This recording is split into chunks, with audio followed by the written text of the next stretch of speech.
We're number one in this continent. Mr. President, in December, the United Nations imposed sanctions on Eritrea for what they say was supporting armed groups like Al-Shabaab in Somalia. Do you feel as though you've been unfairly victimized? It's a mockery of justice and history.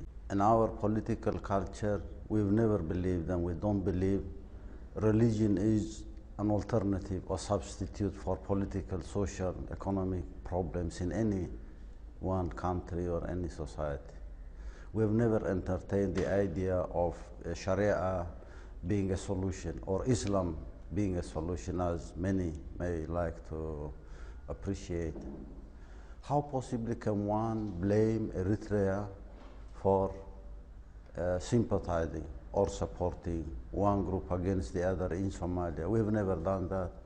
Al-Shabaab themselves claim that your defense ministry visited them. The African Union has complained about your activities in Somalia, as has the United Nations. Are you saying that they are all lying? Where are these evidences in the first place? We never went. The French have 2 kidnapped hostages there. They asked our good officers to see if we can do anything. We never promised, we never wanted to get involved in this, but because there was that initiative, we wanted to contact with everybody in Somalia. So are you therefore saying that those Al-Shabaab members, the African Union and the United Nations, are therefore all lying? We believe Al-Shabaab are Somalis in the first place, whether they are radicals, moderates, whether they're part of the Islamic course or not. We believe every Somali should be involved in an inclusive political process. But why would the United Nations and the African Union say that this is what you are doing, that Where you're supporting? are these evidences in the first place? What are the evidences? How can you explain the fact that Eritrea supports this or that radical Islam? So would you, if Ethiopia were to withdraw from Badme, that's the border town that you are referring to, if they had to withdraw from that, would you then take this country off the war footing? It's not a problem with Ethiopia. We've never had any problems with Ethiopia. We worked with these people for almost 2 decades to remove a government in Ethiopia. And we wanted to see a relationship between Eritrea and Ethiopia based on mutual respect and commonality of interest, and we worked for decades for that. And now we're talking about a misguided policy of the United States that wants to create crisis here, political problems here and there, and micromanage those problems. Okay, you say that that's your relationship with Ethiopia. Please explain to me what your relationship is with Sudan. You have alleged links to GEM as well as the SLA. That is again a distortion of history. It's a deliberate distortion of facts. Who then was responsible for pulling GEM out of the peace talks with the government? Not at all. No, never. That never happened. In Abuja, when negotiations were underway, we said this is not a solution. There has to be an inclusive and comprehensive political process in the Sudan to address the issues of Southern Sudan, Eastern Sudan, Central Sudan, Northern Sudan, and Darfur. We've never entertained an idea of intervening this way or that way to support one group against the other, not at all. All those allegations leveled against Eritrea about being one of the main backers behind destabilizing this region, destabilizing the Horn of Africa. Is that not true? Who is destabilizing the Horn of Africa? Who has been supporting warlords in Somalia for the last 20 years? Who has intervened in Somalia, invaded Somalia? Who has wanted to put governments from outside? We have 3 strategic interventions the last 8 or 10 years where people have tried to impose governments from outside. None of these governments have worked. This is destabilizing Somalia, and by destabilizing Somalia, you destabilize the region. Many political analysts believe that the next proxy war between Iran and Israel is going to take place on your soil. Are you prepared to be turned into the next Vietnam? This is a joke. This is giving Eritrea beyond its means. These are fabrications. These are allegations without any facts. It's well documented.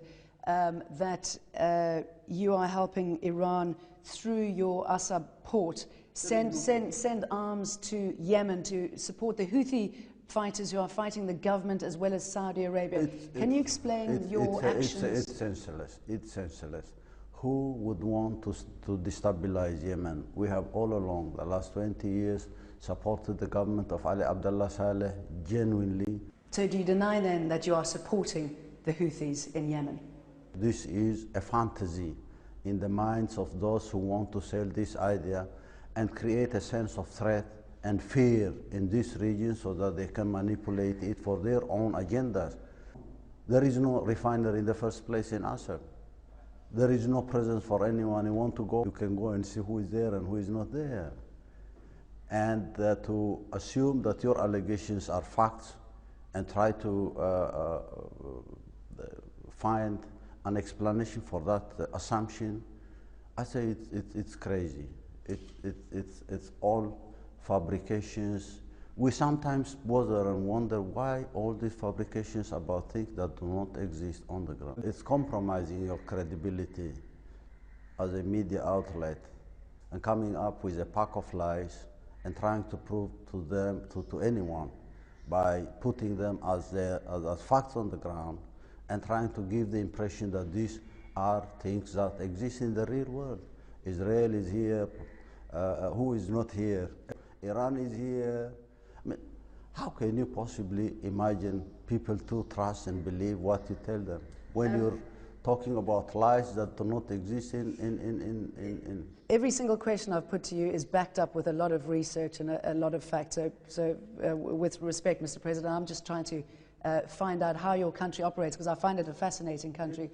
So please, as a journalist... It's a good exercise for a journalist to ask questions about a number of things, but to come up with a pack of lies, a pack of fabrications, and try to prove them by putting them as very innocent questions and trying to give credibility or trying to discredit your sources.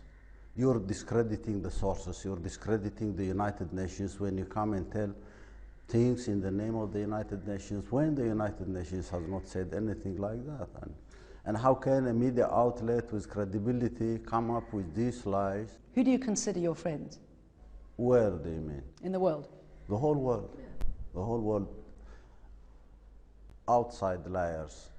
A bunch of liars may not be my friends, but the whole world now is behind Eritrea. Everybody is asking, why all these lies? Why this sanction? Why this and that? It's an expression of the support of people. Minimum, you can imagine sensible people asking very simple questions about all the fabrications they hear every day.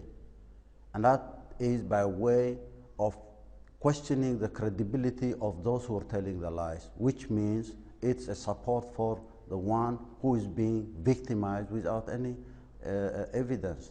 That's very important to remember. And those people who are asking very simple questions are behind Eritrea.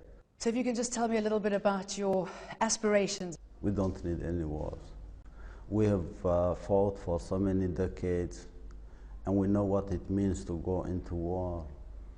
And it's very senseless to imagine that you can waste your time and resources doing things that do not deserve any penny. We are focused on doing the right things in this country to change their quality of life. Those who've never tried it may fantasize about going to war. We have been there for so many decades, almost 2 generations. At least we will not be like Kenya, Nigeria, Ethiopia, Somalia, Sudan. We are better off. We are #1 in this continent.